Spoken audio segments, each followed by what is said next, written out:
channel. We are excited to be here and we can't wait to show you all what we have going on. All right, so today we're going to be kind of introducing ourselves. We're going to give a little backstory and like let everybody get to know us.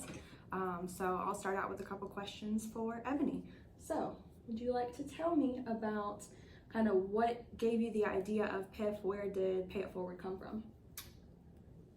So for me, I always knew that I wanted to do something more, like something extra. It was always like embedded in me, like that I wanted to do more and do extra. So although I went to school for a very long time and I have all these degrees and this and that, I never really felt fulfilled, so to say, in that. Like, I had a great time doing it, don't get me wrong, but it was always like deep down within me, I felt like I can be doing something else. Like, I can be doing more. I should be doing more. And I guess it just, now it's like the realization of that was your passion, you know what I'm saying? But at that time, I didn't realize that. So I'm going on through life and, you know, graduating school, getting off into society. I had some really great opportunities after I graduated with my master's. And along that journey, I encountered somebody that I will never forget. And we used to have several different conversations and things like that. And he during the conversation, he told me, like, you know, Ebony, whatever you do, always remember to pay it forward. No matter what you do in life, just remember to pay it forward. And that stuck with me. So, you know, just still going through life and things like that, never really like fulfilled it. It just dawned on me, like, you need to start a nonprofit. Yeah. You need to start a nonprofit organization for these kids that you want to give back to, that you want to help, that you want to reach, and name and pay it forward. So once I came up with that idea and I got the pen to the paper and really got everything going and kind of like, you know, just talking about what I really wanted to do and make it kind of like my dreams become a reality, it was then when I started to feel like fulfilled. It was then where I realized this is why I'm here. This is what I'm supposed to be doing. You know what I'm saying? When you finally figure out your purpose, it's like a really like rewarding type of moment. Well, it was for me, and I'm sure like others can probably relate to that. But yeah, that's when I realized and went ahead with it. Now, why I wanted to start it is because I came from a poverty-stricken area.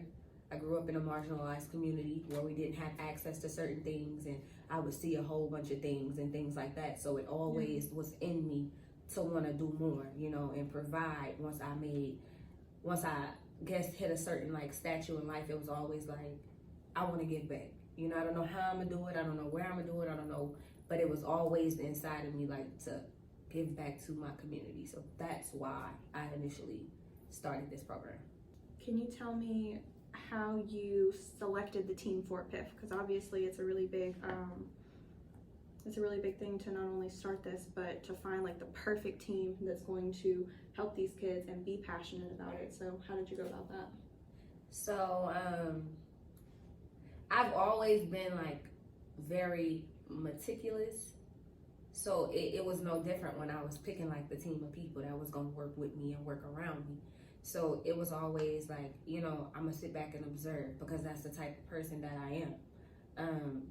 So the same thing applied when I was picking these people for, you know, the program, even you, so to say. It was just like, you know, like, you have to look at different things, not just somebody's like, because me and Kara worked with one another. So while working with one another, it was things that Kara did that I did not like. You know what I'm saying? It was things. There's always going to be those things. It was things that I was like, do you need help doing your job? Like, what is the problem? Like, you know, Get on my it nerves. was literally, it was like, y'all just don't know. It was literally times where I was like, okay, Kara, do we need to discuss like you moving around to a different position or what's happening? Because I'm not understanding.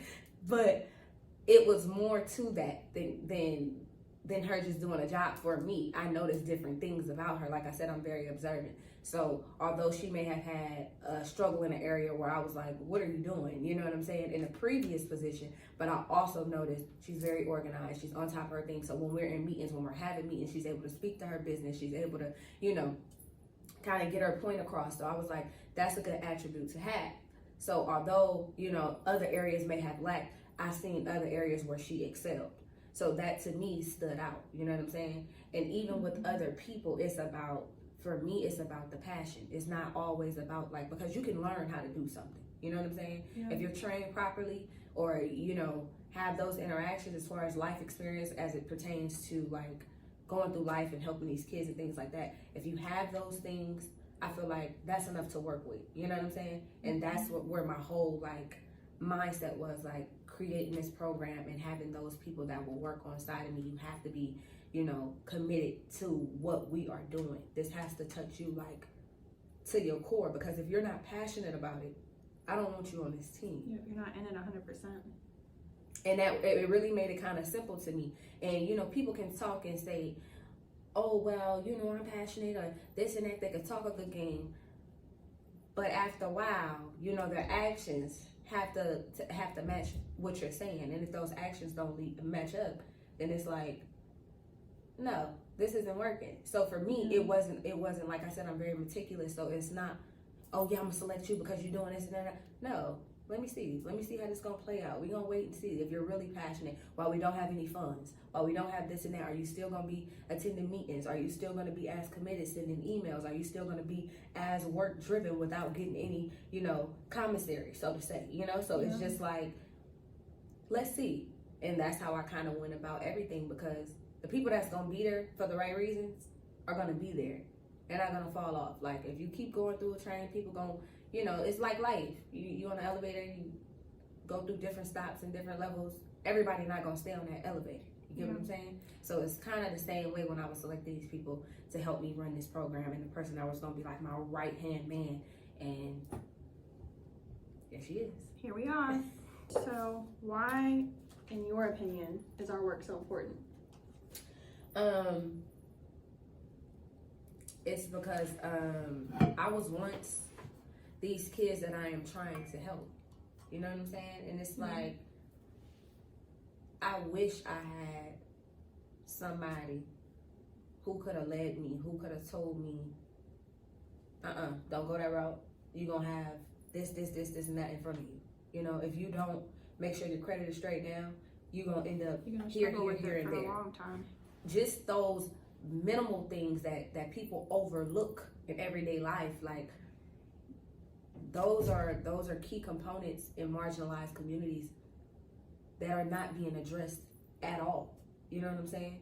So it's like somebody has to do it. And when you notice a need, I feel like we as a people, like just humans in general, when you notice it's a need in the area, it's your responsibility to try and render some aid to that specific area that is in need. You get what I'm saying? Like if you have the means, if you have the capabilities, then that's what we should be doing as a people. It should resonate within you, like I have to do something to subsidize this pain somewhere, you know, some way, somehow. And that's where I feel like our work is just that much more important. Like, because do you know how much, like, if we contribute and if we pour into these kids now in these communities, that can lower crime rates, that can lower drug abuse, that can lower just a whole bunch of things, because it's like nobody's pouring into these children. Nobody's pouring into these communities, and I know that because I was once these kids. You get what I'm saying? And those so cycles it's not repeat themselves. Right. So it's not like I'm on the outside looking in saying, oh, you need this, you need that, and don't really know the concept behind it. No, I was once in these shoes. I know what it feels like to grow up in a poverty-stricken area. I know what it feels like to watch your friend die in front of you. I know what it feels like to not have food to eat. I know what it feels like to be in a house full of people and you guys don't have no money. You know what I'm saying? I know what it feels like to get up in the morning and walk to the bus stop. I know what it feels like to get on public transportation. I know what it feels like to listen to gunshots every night. I know what it feels like. So who better to assist these kids, or who better to have it come from than somebody who came from that area, somebody who came, you know, and beat the odds. When all the statistics were stacked against me, like, I'm somebody who rose above it, and it's not because I'm better than anybody. But let me pay it forward to you and give you some of the tools that I did not have, so that you can have a smoother sail than what I did. And that's generally like the whole purpose. And that's why I feel like our work is that much more important, because it can benefit society in the long run. for generations to come. We can start breaking generational curses and things of that nature. So it's deeper than just the surface than what people could just see right now. You know what I'm saying? Yeah, because it's not about just helping one person, helping one kid. Right. Like we're helping all of these kids. We're helping all of these youth, and as a kind of a snowball effect or a butterfly effect, like it's going to help society as a whole. It's going to make big change, which is change that we need. Absolutely. Kind of on that same note, you know, about why our work is so important. What differentiates us from other nonprofits? Because like there's other nonprofits that are out there doing similar work in a sense, or just trying to help youth. So what makes us different? Me. Nah, I'm just kidding. But seriously, on a serious note, what makes us different is, like I said, piggybacking off the statement I just made, I came from this. You know what I'm saying? So I know what the community needs. I know what needs to be vested in these areas for people to get navigated a different way. And granted, you can't save everybody, no. You can't save everybody. We understand that. We know that. But if we can do just a little, you know what I'm saying, to impact change in somebody's life, I feel like that's big, because you don't know how far that will go. Everybody probably won't be able to be, you know, changed or whatever the case may be, right? But I feel like as long as we putting it out there and these services are convenient and they're accessible to the communities that need them, then I feel like that change is gonna come after a while. You keep doing good, you sow good seeds, what happens? You get good plants. Yep. And that's just the bottom line for it, to really be honest. And it's just like, other nonprofits may be doing this, but I have a story behind mine, you know, and I just gave you a little insight on, you know, some things. But if I told you half of the stuff I've been through, or the things that I've experienced, and why I said I had every odds stacked against me, you wouldn't believe it. You know what I'm saying? It's an inspirational story. Like, it's definitely like, it's just like, no, not her. Not you. You done went and got all these degrees, and you came from this. You had this. You experienced that. You went this route before you went this route. And it's like, looking at me, you wouldn't be able to tell that. You know what I'm saying? Just because, oh, I had that education, now I don't carry myself that way anymore, you know, things like that. But no, it's a story behind me. And at the time, going through those things, I didn't really understand. But everything I was going through had purpose. Everything I'm going through now has purpose, you know what I'm saying? And just starting this program and being so vested in this program has made me really sit back and realize everything you went through was for a reason. Everything you went through is so that once you got here, you'll be able to help other people and pay it forward. It's not just about me. You know what I'm saying? If I can do something that leave a lasting impression on somebody else, that's what I'm here for. You know what I'm saying? It's not about me. I don't know if you remember, but even like I said, me and Kara worked together. So even on my desk, I used to have a little sign. You know how you could change the letters every day and stuff like that. Do you remember what that sign said? I don't remember what it said. I remember the sign. It always said, "Be great and inspire." Be great and inspire. That's literally who I am, what I'm trying to do. It's just pouring into other people, because I wish I had somebody to pour into me. And I feel like, you know, that's what sets us apart. Like, I'm in it. I'm not just somebody who's gonna talk about it, who's gonna just, no, I'm here. I'm here with y'all. I'll be here through this entire process. Granted, I may not be able to be in the building at the location 24/7 because it's so much I'm trying to do. But know that I'm here with you. I'm going through this process with you. It's not, I'm very hands-on with it. I'll be at all the meetings. I'll be, you know what I'm saying? It's not just like, oh, I'm the face of this and I'm nowhere around it. No, I'm very vested in this. So it's personal for me. And I feel like we just different. We just different, and I stand firm behind it. I stand 10 toes behind that. Like, we just different, and there's no other nonprofit like us, and that's just where we're at with it. Because we have so many focuses on just like making life better for the kids. It's not just about the financial aspect. It's not just about, you know, learning those basic life skills. It's about everything. Emotional wellness, you know, that's a big thing that people take for granted a lot of times. It's like your mental health, your Absolutely. emotional maturity, you know, all of those things are what make us human. Definitely. Yep. Well, I can tell you guys just a little bit about like who we are, because we kind of did skip over that. So as stated before, we are Pay It Forward. Pay It Forward's mission is to service underprivileged youth and marginalized communities, teaching them financial literacy and basic life skills. What made me select financial literacy is because it was so imperative, and once I got into the real world, I began to notice the lack thereof as far as financial literacy and those basic life skills.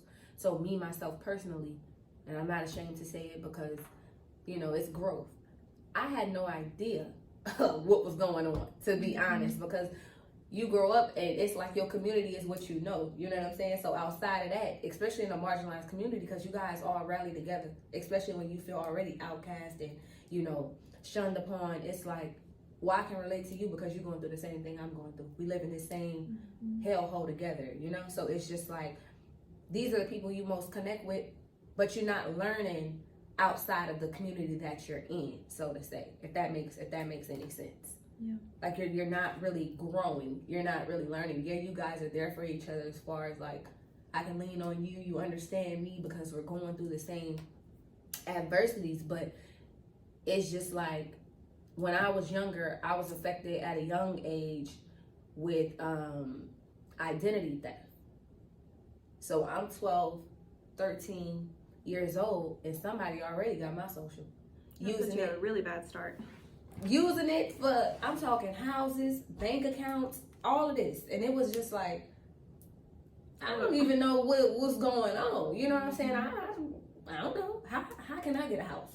I'm 12, you know, I'm 13. So it's just like, and at the time, it was like I had no resources available. I had nobody to assist me with that. So it was just like, okay, whatever, y'all just doing whatever. But as I got older, I never knew, you know, all the stuff that went into that. So as things are falling off of my credit, I'm just like, okay, whatever. All right. I go get me a credit card. I swipe the credit card like it's a debit card. Do I ever pay it back? No. And then you're stuck. Because I was ignorant to the fact of what a credit card was, what it was really supposed to be used for. So I'm going to the mall buying the latest sneakers. And it's just like, oh, I'm going to get it because I got this card. I'm about to just swipe. Just swipe away. I'm talking just swiping. And at the time, I remember like it was yesterday, I had a limit of $500. And I was like, okay, $500 to spend. Wells Fargo account, I had a limit of $500, and I was just like, cool, swipe, and I swiped it all. I'm talking about, I didn't spend that money on nothing but clothes and shoes. So it's like, this is just like a little preview of the stuff that I got into, not knowing about financial literacy, not knowing how to save money, not knowing how to retain, not knowing about a credit card, credit score, not knowing about any of that. Because they're not teaching it in schools. So if you're not learning it from your community, if you're not learning it from your parents, how are you going to know? Because I did the same thing. Absolutely. Like I got off into, you know, you get into adulthood and you're just trying to figure it out. You're trying to get by. Yep. You start swiping that card. You start, you know, even student loans. Like I got into an astronomical amount of student loan debt, not knowing what it was, like what it really meant and how long that follows you for. You know, you go in and say, they're like, okay, you know, you want to go to college, here's $20,000 right to go to college. And you're like, great, that's $20,000 to go to college. I'm going to pay my tuition, I'm going to pay for myself to live. Right. But now you're $20,000 in debt and you have to get out of that. Like they don't teach you all of that stuff. And that's so important because it carries into the rest of your life. Like I'm 27 now. And that stuff is still following me because I've learned now and I know better now. But imagine how different things would have been if I would have known when I was younger. Absolutely. So these are like some of the areas that we are trying to conquer as far as providing that knowledge and giving these kids resources that are not ready and available to them, as opposed to others in society who have different resources or who parents are knowledgeable of the debt to ratio income or just financial literacy as a whole, and even basic life skills, because I feel like that's just as important as financial literacy. You have to have those basic life skills in order to survive in life. And I feel like that's why things happen as far as robbery, things happen as far as murder, or, you know, just different little, I feel like everything plays an intricate role in how everything plays out, because it's like, if I have basic life skills, I remember, okay, just for instance, hypothetical, right? They come to this program when they're 14, 15 years old. Then they find themselves in a hard way at about 20. They can revert back to, oh, you know what? When I was at this program, they taught me I need to grab these type of foods in order to sustain if I don't have money for food. They taught me how to cook. They taught me how to plant seeds. They taught me how to, you know what I'm saying? As far as like have my own garden, provide for myself to where I don't have to go out and take it from somebody else. Give them the tools necessary to navigate through life if they do find themselves, you know, backed in a corner or backed up against a wall. They don't feel as if, oh man, I can't make it without going to take from somebody else or going to sell drugs or going to do this. No, give them different avenues that they're able to choose from until they're able to, you know, kind of see clearly and steer their way, you know, back to get back on track, to be self-sufficient. Right. That's one of the biggest things, is just becoming self-sufficient, being able to take care of yourself. Like Ebony's saying, you know, learn how to grow a garden, being able to fix a washing machine if it breaks, knowing how to take care of your car, knowing how to change a tire. Like you get stuck on the side of the road, you got to change a tire. Nobody's teaching us that. Right. So we want to teach these things to these kids so that they don't have to go through the same struggles that we went through learning it the hard way. Right. And another thing I'm going to touch on, Kara had really great points. It's just the fact of a lot of these things aren't being taught in school.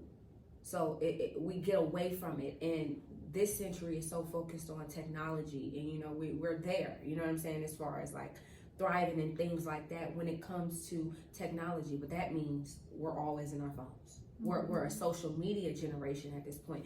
So they're lacking a whole bunch of those communication skills, a whole bunch of everything. Nobody really wants to work anymore. You know what I'm saying? Everybody's getting away from that. Everybody's starting to be like a media content creator or a vlogger, or, you know, just somebody to look up to on Instagram. So social media has just taken over, right? But that means now you lack different things, which means we need to be that gap, you know what I'm saying, to still bring you back to reality. Because hey, that's great that you want to create content and you want to be what is that person called on influencer. You want to be a big influencer, and you have high hopes and high dreams that'll work out for you, right? Great. We pray that works out for you. But here's what you'll have in the pocket in case that doesn't work out for you. You still need to know how to address a letter when you're mailing it somewhere. You know, these are basic skills that people do not have. Kids don't even know how to write in cursive anymore, make a signature. Absolutely. And those things are like super imperative. They're not imperative to like the detriment of society, if you ask me, because we're getting further and further and further away from the basics. And it's just like, it's great to have that technology sense, but it's also great to have the basics. You know, let's start from the basics. Let's start here. And that's something that really kind of like bothers me. And I want to make sure that they have like the tools that they need to succeed, because it's like, even me growing up, and what are you, a Gen Z? I think I'm on the cusp, because I was born in 95, so I'm like the cusp of millennial Gen Z. So I'm a millennial, and it's like, I was born in 92, and it's like the basic stuff I didn't even know. And we weren't even that far into technology at that time. So it's like, we still grew up running out in the dirt. And you know, so it's like, oh my goodness, imagine where these kids are today. I didn't have access to the internet and all of that they have access to now. So it's just like, it's imperative that we get this program up and running and do what we need to do. And I just know, like, within my heart that this is going to be big. It's going to be good. And it's not going to be for the gratification of myself or for me to be magnified and things like that. No, like, I'm doing this to help somebody else, because this is truly the way I feel and truly what I wanted growing up. Just somebody to hold my hand. Not even hold my hand, because I've always been super independent. But tell me, hey, Ebony, wait, stop. Because when you get here, this is what's going to happen. You know what I'm having saying? a mentor, like somebody to sit there and say, okay, you're on the wrong track, like you should be doing this instead, but just gently, like, you should be doing this instead. Why didn't you think about something this way, you know? And not to say I didn't have people in life to tell me, like, when I was doing things that I shouldn't have done, hey, you going down the wrong road, because I did. But I'm talking about those resources. You can tell me till I'm blue in the face, right? But it's those resources that I need. And you know what? I understand you hurting for money. Let's go to this program. They can assist you with getting a job. They can assist you with helping you write out a resume. They can assist you with telling you what to wear. They can assist you with finding that job that's the right fit for you. They can assist you after you graduate high school and don't know what you want to do. You don't always have to go to college. Yeah. These are things that, are not ready and accessible to marginalized communities. And that's something that I want to change. And I told Kara it's very important to not be trying to put on a facade and act as if we're these type of people who we're not. We are down to earth, simple, round the way girls. Don't take that out of context, but we are here, and this is just what it is. I made sure to show up how I normally show up. We having our meeting, we got our donuts, we got our coffee, we get into it, and it's it was imperative for me to get that across to you all on a digital level so that you can see how we really are and not, we're doing this and all dressed up, because that's not how we come in here and be on an everyday basis. So I wanted you guys to kind of see us for who we are and know the work that we are actually doing is real, and we're here for it. We're here. Yep. So Kara, I'm going to ask you a few questions just so that they can kind of understand who you are. I gave you guys an insight on who I am. So you get to know me. There we go. So why did you want to join Pay It Forward? So ever since you brought the idea to me, talking about Pay It Forward, talking about everything that we'd be doing for these kids, I just knew it was something that I wanted to do. My life motto, ever since I was little, has always been that I wanted to help people. I've said that since I was, a little girl. I just didn't know how. So I grew up throughout my life. I tried to go to college for nursing, because that's one really great way to help people. And I just realized that it wasn't for me. There's something out there that I wanted to do that I knew was going to make an impact. I just didn't know how I was going to do it. But kind of having these conversations with you, talking about where you came from, me being able to talk about where I came from. I know that we have very different backgrounds, but in a sense, we both struggled. I came from a background where we didn't come from generational wealth. I didn't learn all of these things. I had my own struggles, you had your struggles, but we each have our own story, and it makes us stronger in the end. And it just made me realize this is what I need to be doing, helping these kids, helping these next generations just overcome and be better. It's an amazing thing to be able to do, and I know it's going to be so rewarding both for us and for the kids. Right. Yeah. Okay, so tell us a little bit about yourself, and how you connect to this program mission. So, like I said, I came from, I didn't come from generational wealth. I came from an impoverished neighborhood in Michigan. I'm the oldest of 4 kids, so I got to be kind of the mini mom. I gave up a lot of my childhood in a sense, trying to help take care of my siblings, but I didn't necessarily have somebody taking care of me and kind of pushing me in those directions, teaching me the things that I needed to know. I didn't learn financial literacy. Whenever I got off into college, I'm the first person in my family who went to college, so that was something that was really important for me. But then with everything that happened, going through college, just trying to get by, trying to make money, trying to figure everything out, I ended up dropping out. And I came to a lot of realizations in my early 20s that I just didn't have the resources that I necessarily should have, or that I wanted to have. I didn't have somebody teaching those things and kind of helping me get along. So I made a lot of mistakes. I got in that credit card debt like we were talking about. I got in the student loan debt. I blew a lot of my savings. I just struggled a lot in my early adulthood and learning how to take care of myself. So I really connect with it on that level. I want to give these kids the things that I didn't have. Even with my younger siblings, I want to do better for them. I want to be able to give them the things that I didn't have. And I feel that's so important, that paying it forward, because then when we pay it forward, these kids are going to pay it forward to future generations. Absolutely. And that is what it's all about for me. You know what I'm saying?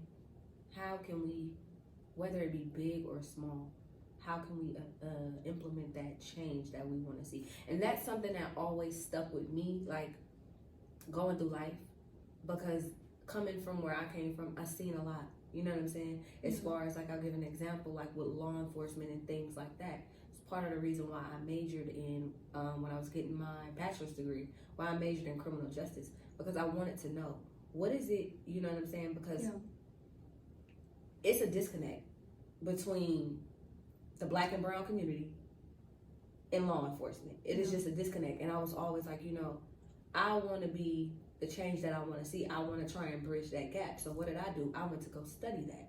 I went to go study, let me study the criminal justice system and see, you know, how it affects my community, people of my ethnicity. How does that affect that? You know what I'm saying? I was always the type who wanted to be the change you want to see. You know what I'm saying? And that goes into saying what you were saying. If we pay it forward to these kids, hopefully they will pay it forward to the generations to come. And we'll just keep that cycle going, and then we'll begin to break those generational curses. And I just want to put it out there that marginalized communities, poverty-stricken communities, anybody can come from those areas, whether you be Black, brown, blue, purple, white, orange, green, it doesn't matter. So we're not just like, oh, this is only for minorities. No, this is for everybody who is affected in any way, don't have the resources ready and available to them. This program is for you. Whether, like I said, whether you be any gender, however you identify, any race. It's for everybody. It's for everybody. Because at the end of the day, we're all human, and we all deserve a chance. Like, I believe that, you know, we were talking about equity the other day. Right. You know, treating people with equity versus equality, because at the end of the day, like, not everybody starts out at the same point. You know, if you're treating everybody equally, is that really fair? You want to be able to treat people with equity, because not everybody's at that same point. You need to give them the resources that they need to be able to succeed, because not everybody's going to need the same resources. Somebody who comes from generational wealth and has that understanding and has those life skills doesn't need the same support that somebody coming from these marginalized communities does, where they don't have the resources, they don't know, they don't understand. We need to give them those resources so that they can be the best version of themselves. Right. And we'll branch off into that a little bit later, because me and Kara always have like conversations on the side that just go from like 0 to 1,000 in a matter of seconds. So we'll preview you guys to those questions within like our next videos and things like that. So what are you most excited about as it pertains to PIF? Realistically, just being able to meet the kids. I'm really excited, honestly, about meeting these kids and just getting to know them, getting to know everybody's story. Like I said, you have a story, I have a story, we all have a story that is important, and it needs to be out there, and just being able to like meet these kids and watch them grow. I know that that's going to be so rewarding for myself, for you, and for the kids. That's what I'm most excited for. Cool. As far as it go, for me, I'm most excited about change. I'm most excited about the things to come. And it's like, yeah, they're not here yet, but I know it's going to happen. Like, you know, you just feel something within you. Like, you just feel it within yourself. And when I talk about this program to other people like, you're so passionate. Like, you can hear it in your voice, like when you speak about this program and what you're trying to do and what you want to do. And it's like, if only y'all knew. You know, if only y'all knew. And at the right time, you guys will know. I will share that with you all. And I discussed it, like, you know, with some of my family members. I don't really want to tell them my story, because then it's like, you all in my business. You know what I'm saying? Yeah. It's just like, hold up. I don't know if I want you all in that. But it's like, I learned that everything I went through was for a reason. You know what I'm saying? The things that I didn't understand when I was younger, like, why is this my life? Why can't I be like my friends? I'm talking about at a young age, I realized my life was completely different than other people's. And I was just like, why is mine like this? Where's my mama? Where is my daddy? Where is, you know what I'm saying? These are things that was like, okay, I'm starting to identify with at a young age, that I don't have the same things that my friends have. You know what I'm saying? And like I said, I spoke to a few of my family, like, you know, I don't know if I really want to share that, because it makes it so vulnerable. You really get to see like who I am and what like my vision is and why Mhm. I'm so driven and why I'm so passionate behind this. And it's like in due time, I will tell my side, I will tell my story, but I feel like we need to do what we need to do so that these kids can have the resources that they want to have. And ultimately, I'm gonna share this before, we say our goodbyes and tell you guys what's next to come. Ultimately, I want this program. So I wanted to start it in California, where I grew up. I am from the Bay Area. I've been living in Louisiana for the last 11 years, 10, 11 years, something like that. Mm-hmm. But I wanted to start it. I wanted to affect change in my own backyard. I could have started this program in Louisiana. I could have started it in Texas. I could have started it anywhere. But I felt like I have to be real to myself and with myself. To your roots. I need to help the kids in the community that I came from before I can help anybody else. You know what I'm saying? So it was imperative that I went back to the Bay Area to start this.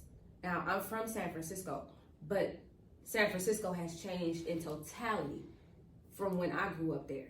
It is not the same. It is very gentrified at this point. It is very like techie. So it's not really those urban kids living in the city anymore.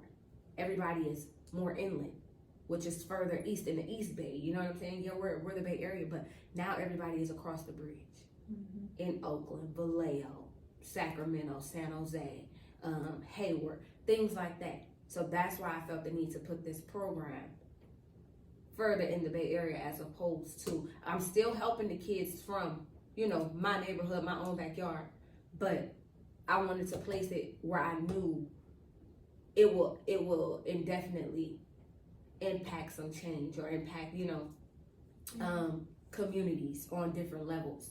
So I wanted this program to start in California. That was very, very imperative for me that I start this program in California. That was like a non-negotiable. I wasn't trying to, when I was talking to people about different things, they was like, well, why don't you just start it where you are and it'll be easier, and then I don't care how many flights I gotta take, I don't care what I gotta do, I don't care how many Zoom calls, and I've been doing it. Listen, I've been doing it, and it doesn't bother me because I know I'm doing it for a purpose, a better cause. So it was just a non-negotiable. It was like, no, I'm starting it in California.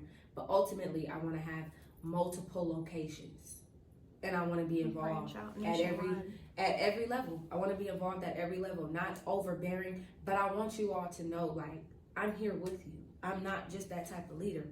Yeah, I'm going to lead from the back because I'm going to let other people who are in positions, handle their position accordingly. But I'm going to be right in the mix. I'm going to be right there with you. I'm going to listen to everybody's suggestions. I'm going to be, just hands-on, because I feel like that's how you really affect change. It's getting out here with you, letting you know, like, look, we in this together. You're going to make it, because I'm going to hold your hand, and I'm going to help you get to that finish line. We're going to make it. Going to make it together. So ultimately, the goal for Pay It Forward is to be nationwide. That is the goal. I know it's a lot of hard work.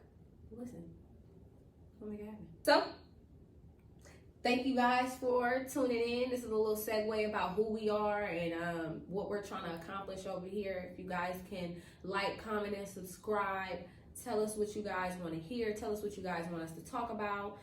We'll be doing other videos with different topics that we have as it pertains to nonprofits and the things that they don't tell you, as far as the paperwork side, the legal side, the state side, federal side. We'll be giving you all of that. Grants, things that they don't tell you about the grants. You'll be getting it all. All of it. All of it. Until next time. Bye, guys.